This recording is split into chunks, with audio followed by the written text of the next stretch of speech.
예, 3절이요. 세금과 공과금 한번 보시죠. 1번 조세라고 나오는데 조세는 업무와 관련된 조세에 대해서는 일반적으로 손금은 인정합니다. 그런데 예외적으로 인정하지 않는 조세도 있습니다. 그러니까 인정하는 조세가 무엇이고 그리고 불인정하는 조세가 무엇인지를 암기를 해놔야 되겠네요. 인정하는 조세도 인정하는 방법에 따라서 바로 제가 그냥 나이브하게 쓸게요. 바로 손금 인정하는 경우도 있고 그 다음에 일단은 자산에 계상했다가 나중에 처분 시 혹은 감가상각 시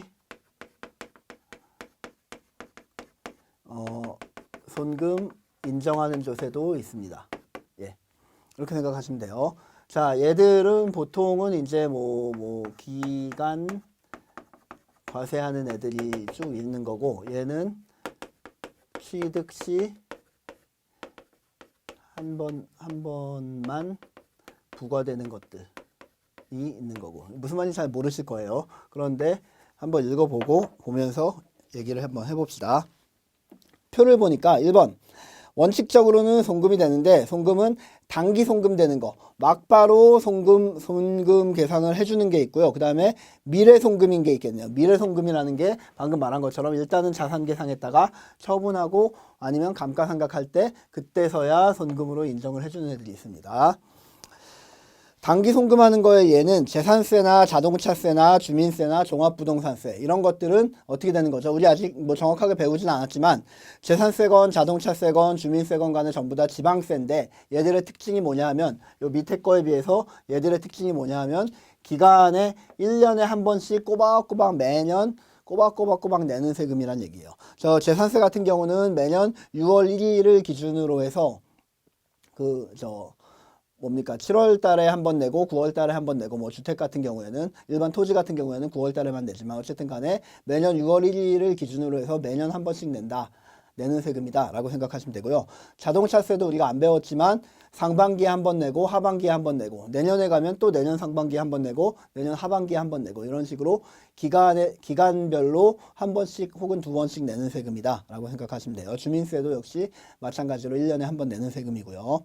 종합부동산세도 마찬가지로 이거는 국세이긴 하지만 11월 달에 한 번 12월 달에 한 번 내는 세금입니다. 11월 달에 부과를 하고 이런 것들을 말하는 거고 그 밑에 미래송금이라는 거는 취득세가 있겠네요.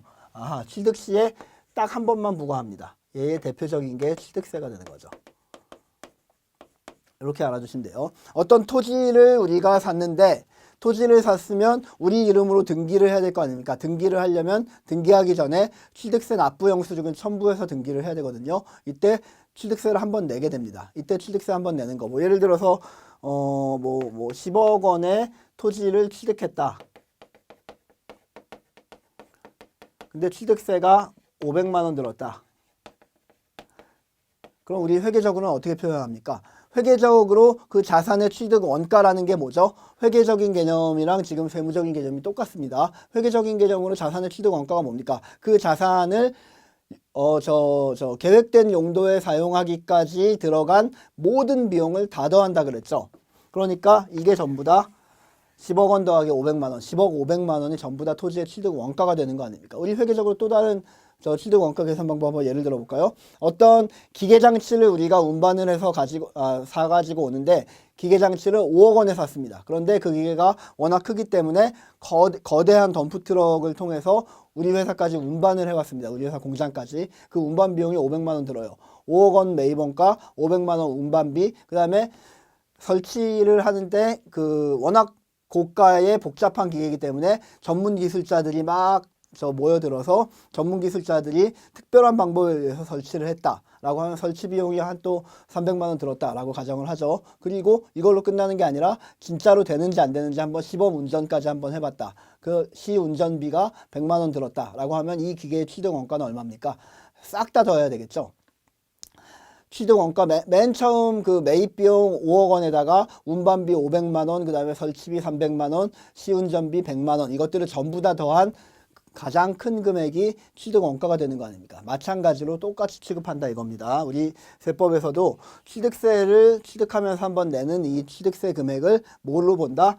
그 자산의 취득 원가로 계상을 한 다음에 나중에 자산이 감가상각되거나 혹은 최종적으로 팔릴 때 그 원가들 전부를 송금으로 인정을 해준다. 어쨌든 간에 나중에 인정하는 거지만 송금 인정은 인정해 주는 거 아닙니까? 자, 이런 방법이 있다.